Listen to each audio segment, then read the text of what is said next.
Vamos para a próxima aí.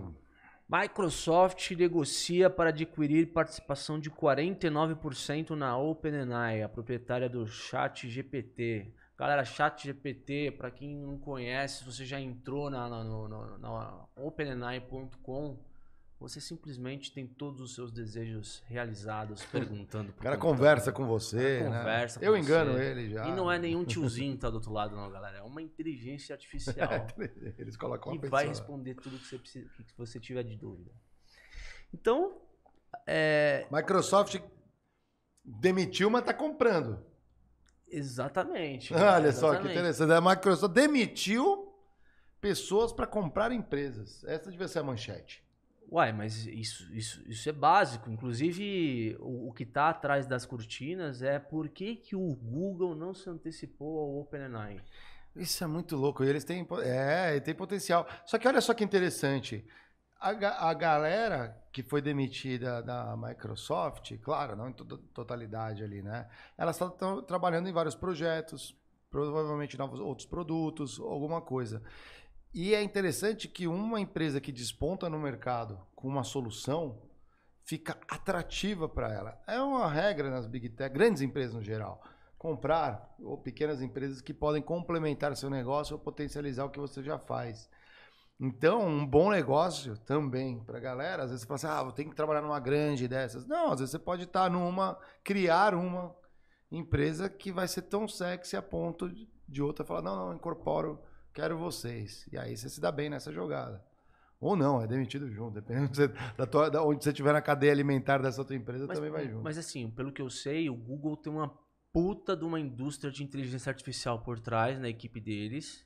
Só que eles simplesmente não se anteciparam ao OpenAI. Vocês arriscam saber por quê? Não, eu diria talvez que não conseguiriam desenvolver a mesma solução, no mesmo avanço que a OpenAI, porque o OpenAI é uma coisa... Eu não sei se o Pedro consegue colocar aí, tem uma reportagem, se você colocar Elon Musk, OpenAI and Fortune, você vai achar um artigo que saiu na Fortune. E o tweet Vamos jogar do na tela, Elon Musk é sensacional, né? Porque ele faz... Você consegue achar, Pedro?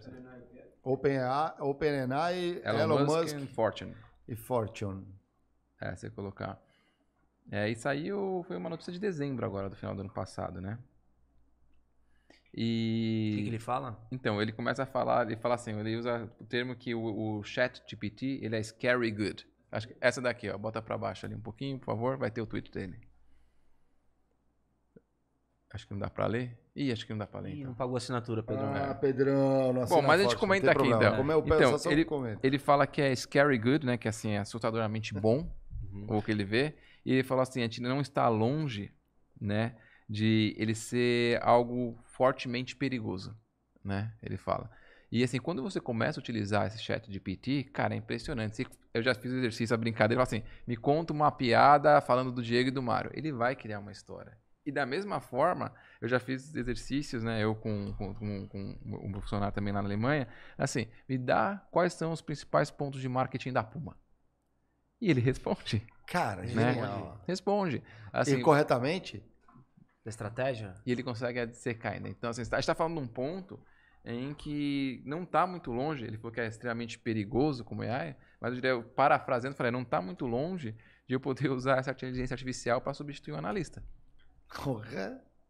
A gente viu também com imagem, inteligência artificial criando imagem, substituindo artistas potencialmente. Então, assim, imagina o seguinte, assim, você fala assim, quero fazer uma apresentação para daqui a 1 hora, preciso dos principais pontos do porquê, sei lá, a Americanas foi mal ou teve um problema.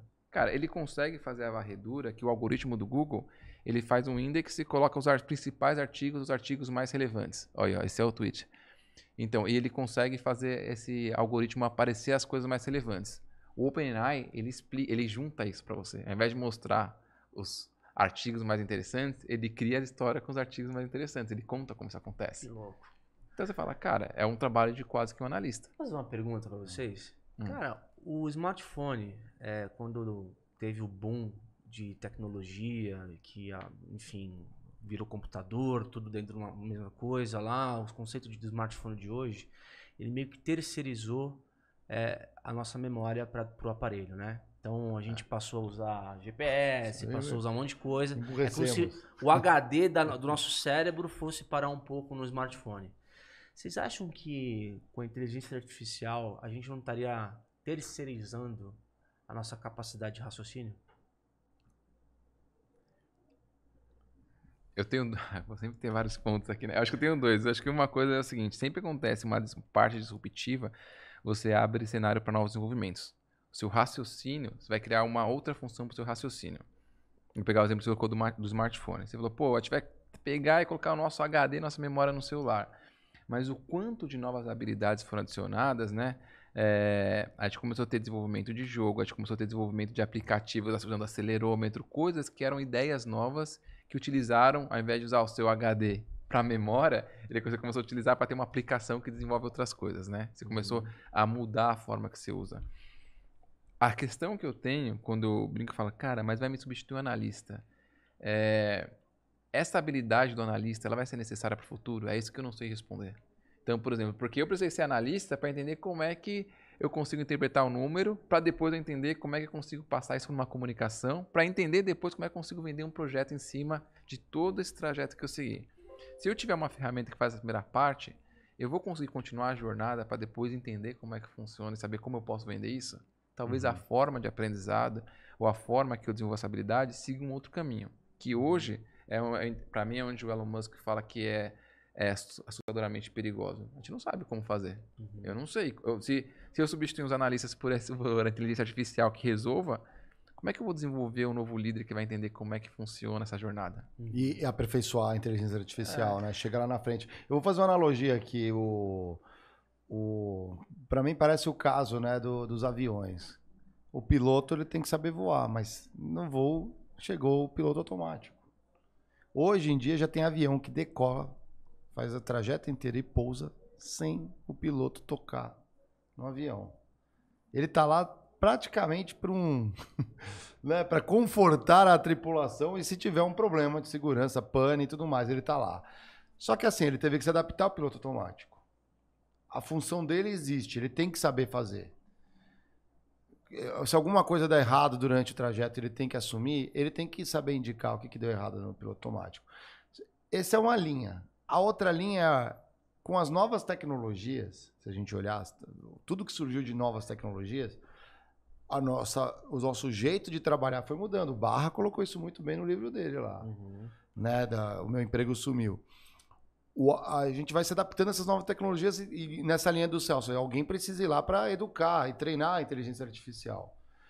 Mas uma coisa é certa, sempre que surge uma nova tecnologia que você fala, agora eu posso ficar coçando, porque isso está resolvendo um grande problema para mim.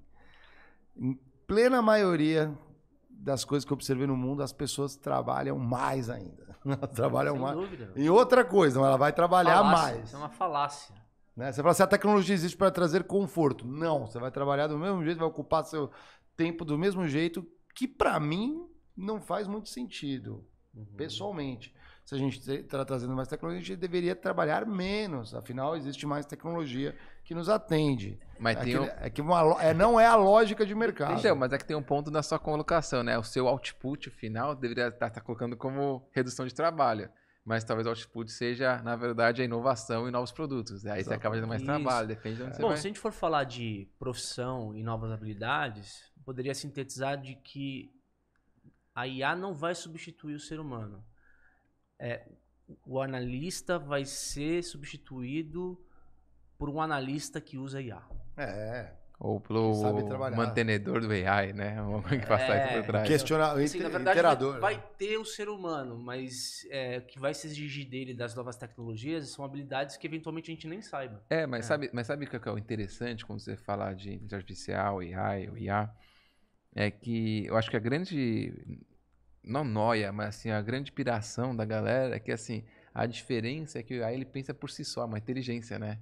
Então, talvez ele desenvolva coisas que a gente nunca vai estar apto a fazer a manutenção. Porque é um sistema que se autoalimenta e aprende com ele mesmo. E será que não vai se desenvolver a um ponto que faça mais coisas do que a gente saiba fazer ou dar manutenção? Mas essa é o caminho da piração que você tem de discussões, né?